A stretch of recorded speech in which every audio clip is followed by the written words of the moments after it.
নমস্কার।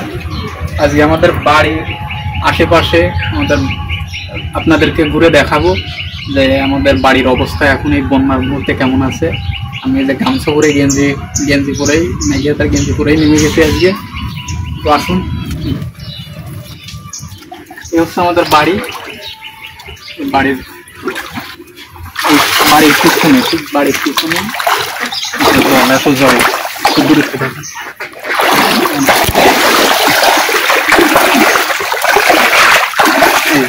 বাড়ির পিছনে এত জল, গামছা বাঁচার মতো অবস্থা নেই, এত জল। ওইদিকে একটু দেখাই দে। এই পাশে কাকাদের বাড়ি, এদিকে বাড়ি উঠানে জল উঠে গেছে, আর এই পাশে আমাদের পুকুর, এদিকে আরো জল দেখতে।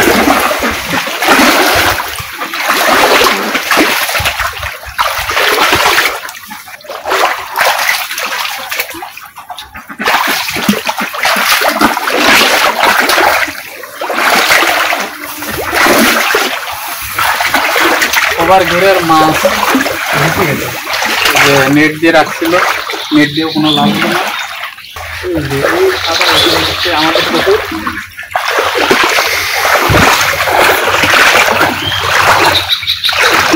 মাছগুলো সব বেরোয় গেছে, আমাদের মাছ দিয়ে আসছিল।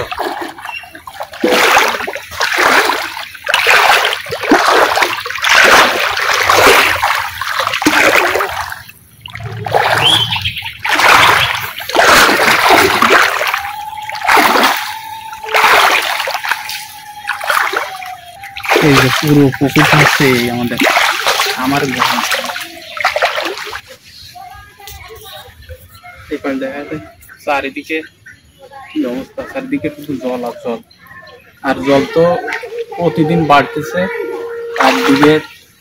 একদিকে তোর উপরে, কালকেও একদিকে তোর উপরে জল বাড়েছে, এই পর্যন্ত প্রায় জল বাড়েছে প্রত্যেক দিন। কাপড় বাঁচার মতো অবস্থা নাই। আমাদের ধানের ক্ষেত তো মার গেছে, ধান একদম পুরো ডুবে গেছে। ধান পাকার সময় হয়ে আসছিল, সব মার প্রত্যেকের। আমাদের এখানে বিলে যত ঘের আছে, ঘেরে যত মাছ আছে সব বের হয়ে গেছে, কোনো ঘের বাঁচাতে পারেনি, মাছ আটকাতে পারেনি। এখন আমরা বাড়ি ফিরে যাচ্ছি, বাড়ির দিকের অবস্থাটা দেখাবো এখন।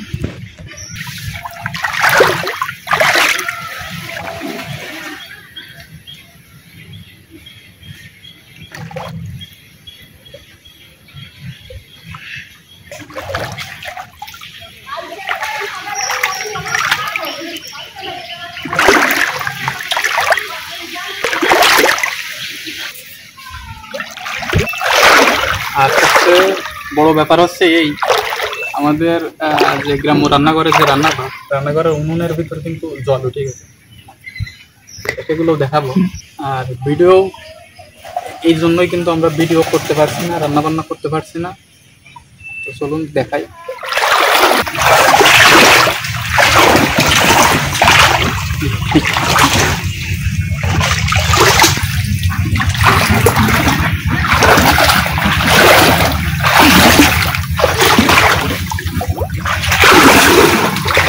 আমাদের লেবু গাছের গোড়ায় তো অনেক জল, হাঁটু জল।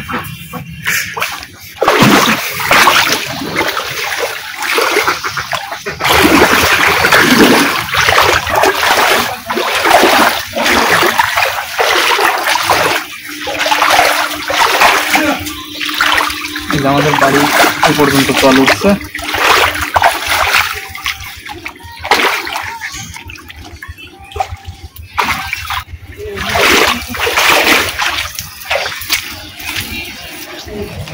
আর এই যে বাবা ঘুনি চারও বানাচ্ছে। এখন যে জল হয়েছে, প্রচুর মাছ বাঁধছে, সব ঘুনি চারও হবে। আর এই যে রান্নাঘরের উনুনটা দেখাই, উনুনের ভিতরে যে জল আজকে বের করেছে এখনো আছে। এই যে, আর এটা আছে টেম্পোরারি উনুন বানাইছে। এখানে হয়তো আমাদের ঘরে জল উঠে যাওয়ার সম্ভাবনা আছে, আমাদের উনুনের ভিতর ঘরে, মানে এটা হয়তো রান্না করা লাগতে পারে। আর যে বড়দি গরুর খাবার দাবারের আয়োজন করতেছে। করবো, জল দেখে তো ভয় লাগতেছে। আর এই যে আমাদের ডোয়া ডুই তো সব ভাঙে গেছে, কি অবস্থা, সব চারিদিকের অবস্থা খুব খারাপ। এই যে এরগা বাড়ি, এত দূর জল।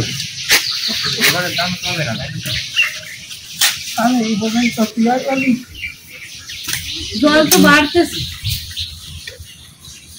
নমস্কার, আপনাদের চ্যানেল গ্রাম্য রান্নাঘরে আপনাদের স্বাগত। চারিদিকে জল আর জল, আমরা জলে ডুবে যাচ্ছি। বাড়ির চারপাশে খুব প্রচন্ড জল। এই যে আমাদের উনানেও জল উঠেছে, আর মাছেরও চারিপাশে ওর লোকজন অনেক অনেক মাছ ধরছে। আমার বাবাও জাল পেতেছিল, জাল পেতে মাছ ধরিছে। সেই মাছ দিয়ে আর এই যে কচুরমুখী আর আলু দিয়ে আজকে ঝোল করে দেখাবো আপনাদের। আর চারপাশে জল তো আপনারা দেখছেন, ভাই আপনাদের দেখালো ঘুরে ঘুরে। আমরা আসলে খুবই মানে কি আর বলবো, খুবই টেনশনে আছি এই কারণে যে জল বাড়তিছে আর সাপেরও উপদ্রব হয়েছে, যেখানে সেখানে সাপ, খুব ভয় করতেছে। আর এখন যদি আবারও বৃষ্টি হয়, আমাদের উঠানো মনে হয় জল উঠে যাবে। আর এই যে নতুন উনান তৈরি করেছি, ওই উনানের ভিতরে জল তো, তার জন্য ওখানে আর রান্না করা যাচ্ছে না, একেবারে ভিজে ড্যাব ড্যাব হয়ে আছে। তাই আজকে এই উনানেই রান্না করে দেখাবো আপনাদের। তো এখন আমি এই সবজিগুলো কেটে নিই। কচুরমুখী কাটবো, আলু কাটবো,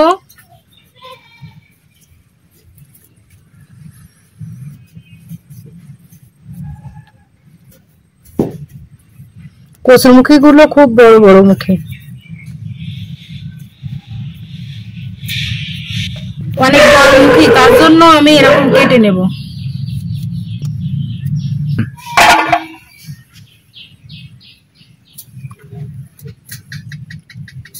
কড়াইতে এখন আমি তেল দিয়ে দেব। তেল গরম হয়ে গেছে, এখন আমি কেটে ধুয়ে রাখা আলু আর কচুরমুখী দিয়ে দেব।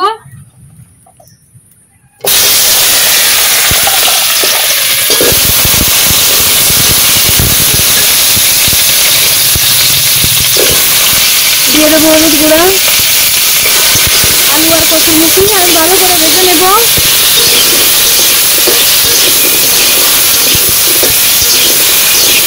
আলু কচুরমুখী ভাজি হতে হতে আমি এই যে শুকনো লঙ্কা, ধনিয়া আর জিরে একসঙ্গে বেটে নেব।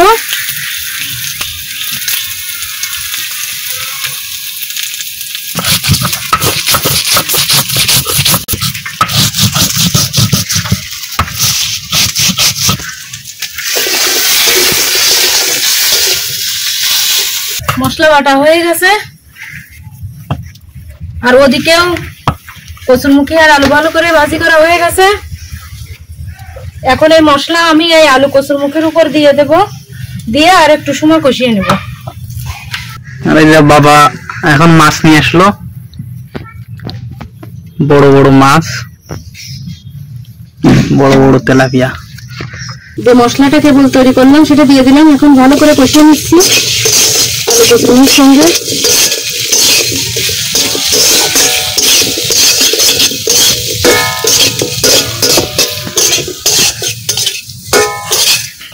বাটা মশলার সঙ্গে আলু কচুরমুখী ভালোভাবে আমি কষিয়ে নিয়েছি। এখন আমি জল দিয়ে দেবো।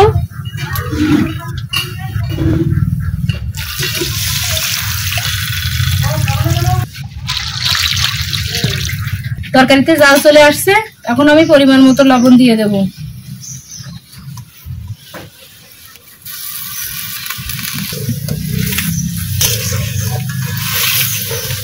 আর একটু হলুদ গুঁড়ো দিয়ে দেব।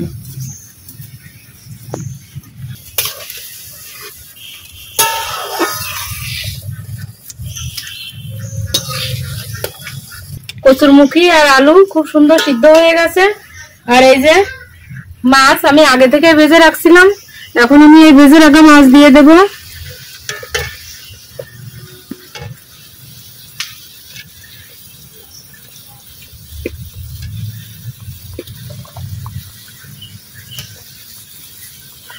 মাছ দিয়ে কিছু সময় আমি এখন জাল করে নেব, তারপর ফোড়ন দেব।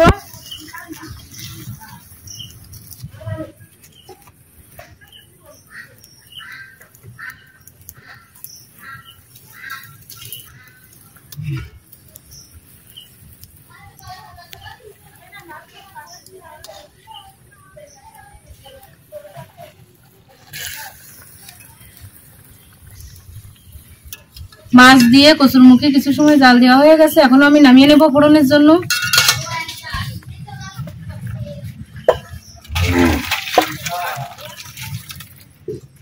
কড়াইতে এখন আমি তেল দিয়ে দেব। তেল গরম হয়ে গেছে, এখন আমি ফোড়নের জন্য তেলের উপর দিয়ে দেব শুকনো লঙ্কা আর গোটা জিরে দিয়ে দেব। এখন আমি তরকারি ঢেলে দেব।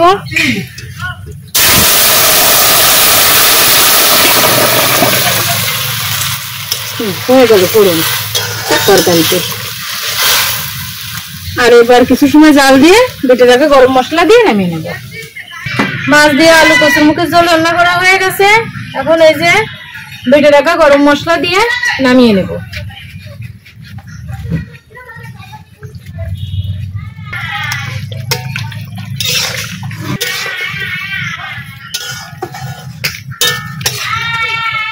এখন আমি তরকারি নামিয়ে নিচ্ছি, হয়ে গেছে। এই যে মাছ দিয়ে কচুরমুখী আর আলুর ঝোল রান্না করা আমার হয়ে গেছে, দেখুন। আপনারাও এভাবে বাড়িতে রান্না করে খেয়ে আমাদেরকে কমেন্ট করে জানাবেন আপনাদের কাছে কেমন লাগলো আমার রান্নার। যদি আপনাদের ভালো লেগে থাকে আমাদের চ্যানেলটিকে সাবস্ক্রাইব করে বেল বাটনটি বাজিয়ে দেবেন। আর যারা ফেসবুক পেজ থেকে দেখছেন অবশ্যই পেজটিকে ফলো দিয়ে আমাদের পাশে থাকবেন। এখন খেয়ে দেখি বড়দি কেমন রান্না করলো।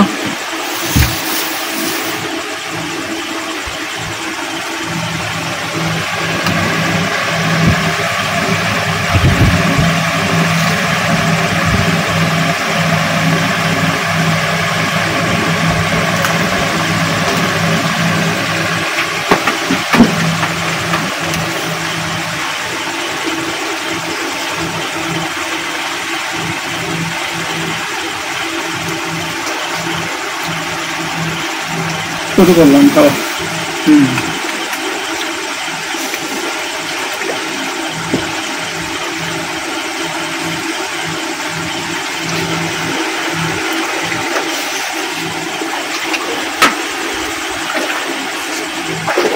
খুব সুন্দর রান্না হয়েছে, একদম সাদা মাটা রান্না, খুব সুন্দর।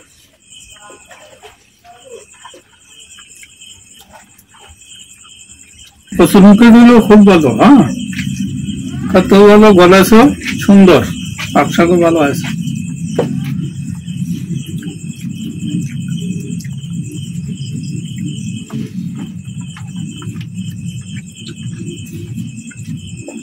মাছটা খেয়ে দেখি, পুঁটি মাছ,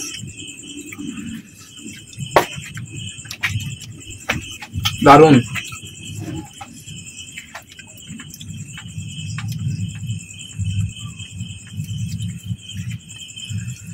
ধনে মশলার খুব সুন্দর একটা ফ্লেভার পাওয়া যাচ্ছে এর ভিতর, মাছের ভিতর।